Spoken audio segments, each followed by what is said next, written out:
प्यारे विद्यार्थियों, आपको गोल कोचिंग सेंटर के यूट्यूब चैनल में स्वागत है। हम आज लेकर आए हैं आपके लिए संख्या पद्धति से एक मार्क्स का 4 क्वेश्चन, जो टोटल क्वेश्चन 15 है और उम्मीद है कि इस 15 क्वेश्चन में से आपका 4 क्वेश्चन मिल ही जाएगा। इसलिए हम आपको इसको पूरा विश्लेषण एनालिसिस के साथ बताने जा रहे हैं।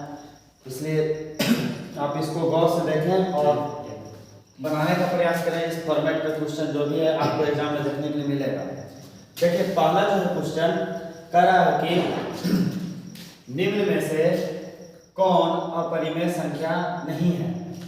अच्छा से देखना नहीं है, नहीं तो कितने स्टूडेंट यहाँ पे गलती कर देते हैं कि अपरिमेय संख्या नहीं है और उसका उल्टा सोच करके मार देते हैं, गलती हो जाता है। तो अपरिमेय संख्या नहीं तो आखिर वो संख्या कौन है, तो परिमेय संख्या। तो इसमें से छांटना है ताकि परिमेय संख्या कौन है। तो परिमेय संख्या का मतलब होता है जिसको हम p/q के रूप में लिख सकते हैं।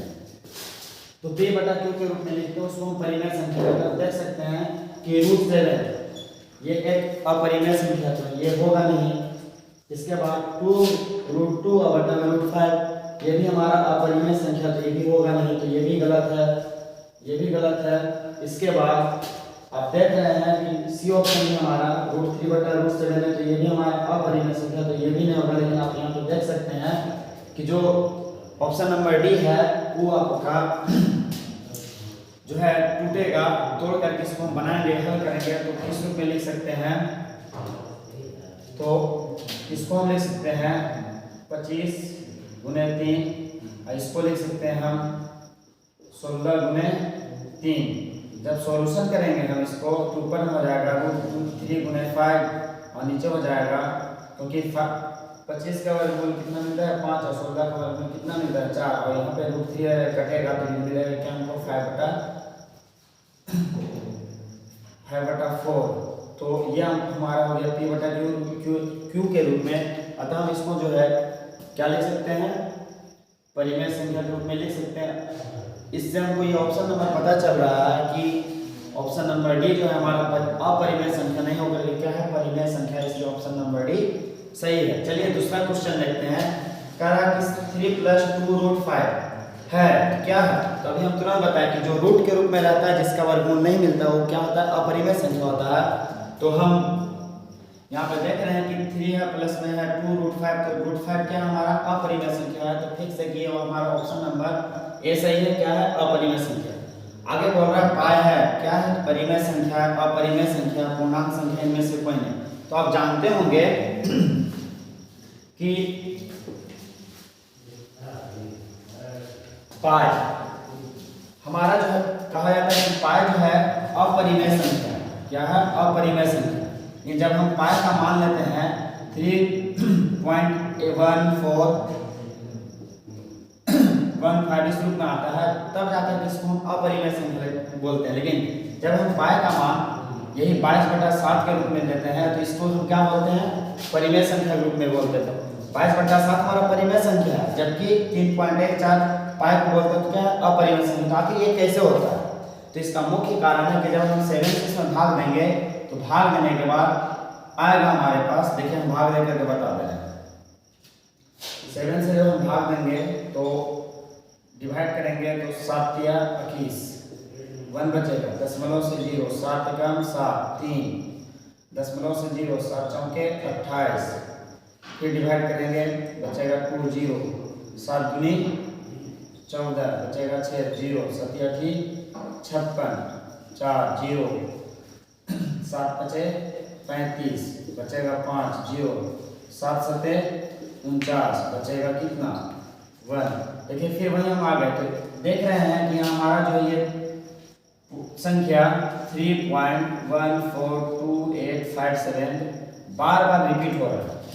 तो जिस संख्या में बार बार रिपीट होता है वह टर्मिनेटिंग कहलाता है, और वह जो है p/q के रूप में लिखा जा सकता है। इसलिए उसको हम क्या बोल सकते हैं, परिमेय संख्या बोल सकते हैं। लेकिन जब हम पाई का मान ले रहे थे 3.1415, तो ये रिपीट नहीं हो रहा था, और रिपीट नहीं होने के कारण ये क्या हो गया, अपरिमेय संख्या। चलिए आगे बात करते हैं क्वेश्चन नंबर 4 पे कहता है कि यूक्लिड विभाजन एल्गोरिथम को विधि भी कहते हैं। तो आखिर कौन विधि कहते हैं? तो अंकगणित होगा नहीं, बीजगणित होगा नहीं, सांख्यिकी होगा नहीं, क्या बदल होगा? कलन विधि कहते हैं। अगला क्वेश्चन का बात करते हैं 5 कहते हैं यूक्लिड विभाजन एल्गोरिथम दो धनात्मक पूर्णांकों के निम्न में से किसे परिकलित करने की तकनीक है। तो आपको मालूम होगा कि यूक्लिड विभाजन एल्गोरिथम जो है हमेशा दो धनात्मक पूर्णांकों के बीच में हमेशा मासा निकालने का एक तकनीक है। चलिए आगे बात करते हैं हम क्वेश्चन संख्या 6 48 और 64 का यूक्लिड विभाजन एल्गोरिथम से मासा ज्ञात कीजिए। तो कैसे हम ज्ञात करेंगे? तो आप देख सकते हैं ऊपर हम मिटा सकते हैं। इसका किसका निकालता है? 48 और 64 का। तो अगर 48 का हम अभाज्य गुणनखंड दूर से निकालें क्या हो जाएगा? 24 दूनी 48 2 से सॉरी इसको जो है हम यूक्लिड विभाजन एल्गोरिथम बोल रहा है तो डायरेक्ट इसको डिवाइड करेंगे 48 से 64 में। तो एक बार में जाएगा 48 बचेगा कितना? 14 में से 8 जाएगा 6, यहाँ बचेगा कितना? 1, यहाँ आएगा 48। तो 48 आएगा तो 3 बार में जाएगा तो 48 होगा। जहाँ पे हमारा जो सेक्सफल 0 बनता है तो उसके सामने वाला क्या कहलाता है? एलसीएम। तो आप देख सकते हैं एलसीएम ये सॉरी एचसीएफ। तो एचसीएफ हमारा कितना आ जाएगा? 16। तो एचसीएफ 16 जो ऑप्शन नंबर डी होगा यहाँ वो हो जाएगा आंसर। क्यों?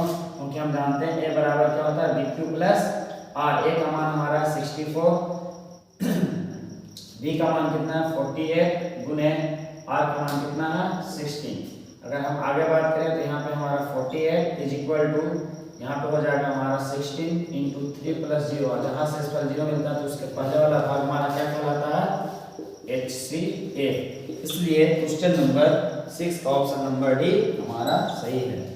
नेक्स्ट क्वेश्चन कहता है कि यूक्लिड विभाजन प्रमेय का अर्थात यूक्लिड विभाजन एल्गोरिथम को ही यूक्लिड विभाजन प्रमेय का बोलते हैं और इसका मान होता है ए बराबर BQ प्लस आर में आर का मान अधिकतम मान हो सकता है। तो क्या हो सकता है? तो हमेशा याद रखिएगा कि हम जानते हैं कि जब भी हमारा यूक्लिड विभाजन एल्गोरिथम आता है वो होता है ए बराबर BQ प्लस आर, जिसमें 0 से बड़ा होता है आर का मान हमेशा b से क्या होता है? छोटा।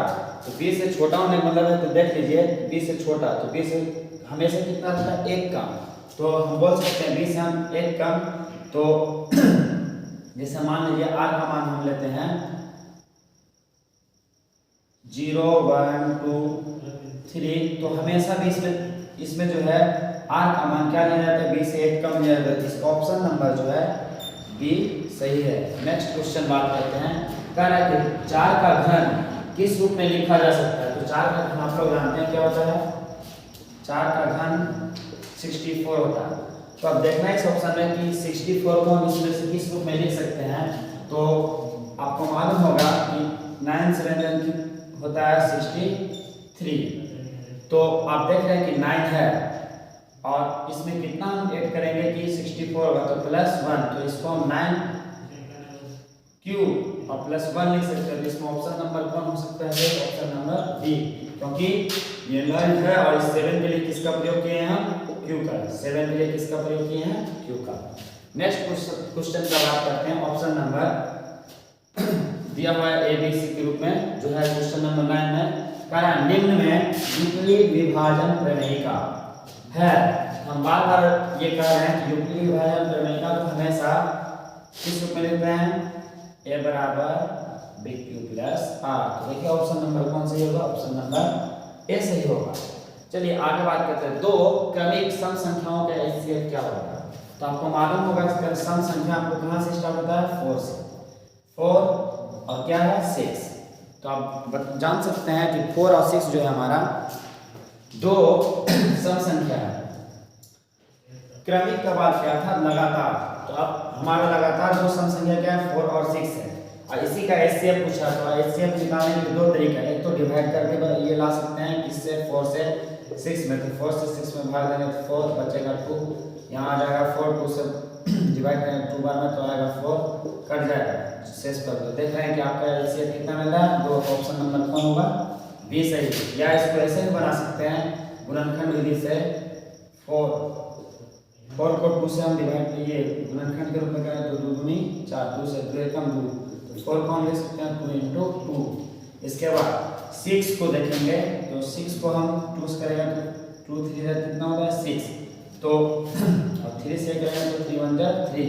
हम देख रहे हैं कि 6 को लिख सकते हैं 2 into 3, तो जो दोनों में वही होता है वही हमारा क्या होता है एचसीएफ। इससे भी मिल रहा है हमारा क्या, ऑप्शन नंबर बी। चलिए अगला क्वेश्चन का बात करते हैं, क्वेश्चन नंबर 11। क्वेश्चन नंबर 11 बोल रहा है कि यदि पहला संख्या हमारा 26 और दूसरा संख्या कितना है 169 का एचसीएफ 13 दिया है, तो कह रहा है कि 26 और 169 का एचसीएम क्या होगा। देखिए हम जानते हैं इसका फॉर्मूला होता है कि दो संख्याओं का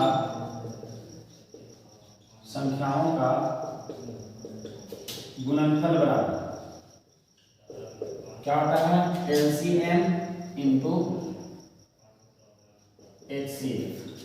दो संख्या क्या दिया हमको 26 गुने 169, एलसीएम हमको निकालना है, एचसीएफ का मान दिया कितना 30, तो 26 गुने 169 ये आपका गुना इधर आएगा तो डिवाइड में बराबर क्या हो जाएगा एलसीएम।